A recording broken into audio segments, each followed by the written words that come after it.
Hello friends welcome back again. So friends ये मजामजी कराया पड़ो। आज गोटे नुआ रेसिपी आपन करी देखिए। आउ रेसिपीर नाम हूँ एक्चुअली मो नाम जानी सांगर मम्मी मत कहले एमती करने एमती करदेली नाटा पचारा पड़ो आप बुझी ने जमी कर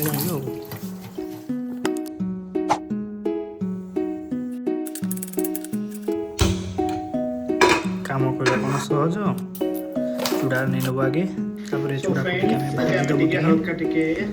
एमती प्लेन भाजी देवु चूड़ा गोटे भाजी देते तार जो कंचा अंशटा टे मरीज भल लगे टे जब चाहिए ताको स्किप करेंगे किसी असुविधा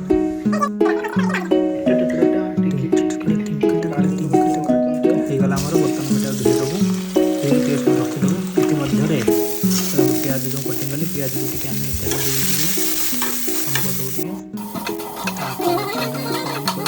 पड़ो टमाटोस लुण टे स्वाद अनुसार टमाटो पकईदेवा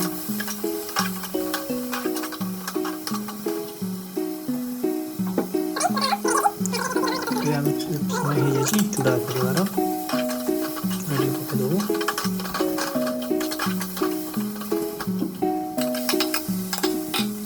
पकईदेबू खटर खटर खटर खटर टे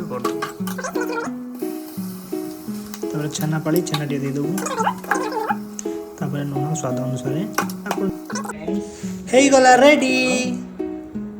सो फ्रेंड्स देखिए टेस्ट कौन हो देखा टे नाउ टेस्टिंग पाड़ी